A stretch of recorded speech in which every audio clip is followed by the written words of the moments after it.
اب جہاں خان صاحب نہیں ٹوٹے وہاں ہزاروں نہیں لاکھوں پرزنرز جو ہیں جن کو سزائیں ہوئی ہیں وہ بھی نہیں ٹوٹے. وہ تو جیل اپنی سزا کاٹ رہے ہیں جس طرح باقی لوگ چوری کے اندر اور مختلف کرائمز کے اندر جن کو سزا سنائی جاتی ہے وہ سزا کاٹ رہے ہیں. اب یہ بات کہنا کہ جی ان کو ہم کوئی ان سے ہم کچھ نکلوانا چاہ رہے ہیں, کچھ نہ ہم ان سے نکلوانا چاہ رہے ہیں, نہ ہم ان کو کوئی کھانے پہ, نہ ہم ان کی بات کریں کہ ہم نے اے سی چھین لینے ہیں تو ہم نے بستر چھین لینا ہے. دیکھیں یہ میں پھر ریپیٹ کروں گا, آپ کو وہ یاد ہوگی کہانی کہ بشرا بی بی کو پوائزن کر رہے ہیں اور پوری قوم جو ہے اس میں یہ پروپوگیٹ کیا گیا, انٹرنیشنل میڈیا نے بھی پک کیا, پھر ان مرضی کا پوزیشن منگوایا گیا اور وہ جھوٹ ثابت ہوا. انہوں نے اس پہ بھی کوئی ندامت نہیں دکھائی, کوئی انہوں نے معذرت نہیں کی کہ وہ جو پوری کہانی رچی گئی اور اس کو دہرایا گیا. کتنے سینئر پی ٹی آئی کے لوگوں نے, ان کے لائرز نے اس بات کو پوری قوم کے سامنے وہ بات کی کہ ان کو زہر, اور پھر ان کے اپنے فزیشین نے اس چیز کو رد کر دیا اور کوئی کسی قسم کا جو ہے وہ معاملہ نہیں تھا. میں آپ کو ابھی بھی یہی کہوں دیکھیں خان صاحب ابھی 14 سال ان کو سزا ہے, ابھی انشاءاللہ تعالیٰ وہ آگے بھی مضبوط رہیں گے, ہماری بھی دعا ہے وہ مضبوط رہیں اور اپنا یہ جو جیل کی جو انہوں نے چوری کی ہے اس کی جو وہ سزا کاٹ رہے ہیں وہ اچھے طریقے سے کاٹیں. تو ہم تو نہیں چاہتے کہ وہ ٹوٹیں, وہ مینٹلی طور پہ ڈسٹرب ہو جائیں, ان کو کوئی چلے جائیں. تو ہم تو ان کے لیے دعا کریں, جو انہوں نے کارنامہ انجام دیا اس کی سزا کاٹ رہے اور اچھے طریقے سے کاٹیں. اب جو کارنامہ جو صاحب انہوں نے کیا ہے وہ اس کی سزا کاٹ رہی ہے, ان گورنمنٹ کو کچھ نہیں چاہیے ان سے. ویسے جی میں عرض کر دیتا ہوں, جس کے اندر ایک اسلامی ریاست کے اندر ایک یونیورسٹی بنانا, القادر ٹرسٹ بنانا جرم ہے, یہ چوری ہے. 1 روپے کا, ایک سیکنڈ سن لینا ذرا, میں احسان صاحب کو بتا دوں, 1 روپے کا اس کے اندر امبیزلمنٹ نہیں ہے, یہ چوری ہے. یہ ایک چوری ہے کہ وہ ایک القادر ٹرسٹ کی زمین جو ہمارے پیسے جو ہیں وہ وہاں سے آئے, کس کے, وہ جس شخص کے پیسے تھے وہ سپریم کورٹ کے اکاؤنٹ میں آئے, نہ وہ خان کے اکاؤنٹ میں آئے نہ وہ بی بی کے اکاؤنٹ میں آئے.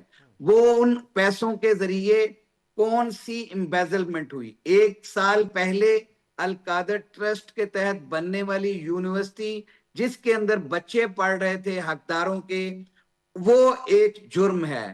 اس کے ساتھ یہ جرم ہے کہ ہم نے وہاں پہ ایک فلاحی ریاست کے اندر اسلامی یونیورسٹی بنائی, تو انہوں نے کہہ دیا کہ جی یہ القادر ٹرسٹ جو ہے بینیفٹ لینے کے لیے 1 سال بعد وہاں سے جو پیسے آئے تھے, جو کہ حسن نواز اور حسین کے 9 بلین کی اماؤنٹ کے اگینسٹ 18 ملین کی اماؤنٹ وہاں پہ گئی, اس کے اندر جو چوری حسن اور حسین نے کی اس کے عوض جو پاکستان کو پیسے آئے وہ چوری ہماری تھی. وہ خان نے گناہ کیا, وہ بشرا بی بی نے گناہ کیا, یہ ان کا کہنا ہے. میں آپ کو بتاؤں, آپ 1 روپے کی سائفننگ, 1 روپے کا جو فنڈز جو ہیں, اگر خان ہے یا بشرا بی بی, صاحب ایسے تو رمضان ہے, اس میں ہمیں وزن سب کو کم کرنے چاہیے. آپ نے نا تھوڑا سا میٹھے, کیونکہ آپ بھائی ہیں میرے, آپ نے تھوڑا میٹھے کا استعمال اس میں زیادہ کیا, اوور سمپلیفیکیشن کر دی ہے. اتنا میں کہہ رہا ہوں کہ وہ تو دیکھیں نا, آپ دیکھیں کہ اس کے اندر جو وہاں کی کورٹ نے وہاں پہ ججمنٹ دی, اس کے اندر کہا کہ یہ پیسے جو ہیں یہ اس ایگریمنٹ کے تحت جو وہاں کی حکومت کے ساتھ, کورٹ کے ساتھ علی نے کیا, جو کہ بیریا ٹاؤن کا کیا ان کا نام ہے جی, ان کا بیٹا ہے ملک ریاض کا, ان کے بیٹے نے وہاں پہ سیٹلمنٹ کی, اور یہ پیسے جو ہیں اس اکاؤنٹ میں جائیں گے. اور اس عدالت نے آدھا سچ لکھا, آدھا پیراگراف اس میں لکھا کہ یہ اسٹیٹ آف پاکستان کے پیسے ہیں, لیکن اگلا حصہ جو حقیقت پہ مبنی تھا کہ یہ پیسے پاکستان کیوں جا رہے ہیں, اس کو جناب ہمارے لیے کہہ دیا کہ جی ہم نے اس سے بینیفٹ لیا ہے. ہمارا کیا بینیفٹ تھا؟ اربوں روپے تو اس کے بینیفٹ سے, اس کے پروفٹ سے یہ گورنمنٹ آف پاکستان چلے. وہ تو اب اپیل میں اڑ جائے گا نا, اپیل میں جب لگے گا اسلام آباد ہائی کورٹ میں, تو وہ اگر فیصلہ غلط ہوا تو کہتے ہیں, جو انہوں نے چیف وہاں لگایا ہے وہ کہتے ہیں کہ یہ ہم اپنی مرضی سے لگنے دیں گے. ان کی اپنی لائن میں لگ گیا نا, لائن میں لگا ہوا ہے, لائن میں لگا ہوا, جی لائن میں لگا لیا جی. جیسے 26ویں آئینی ترمیم کے ذریعے انہوں نے ججز بٹھائے ہیں,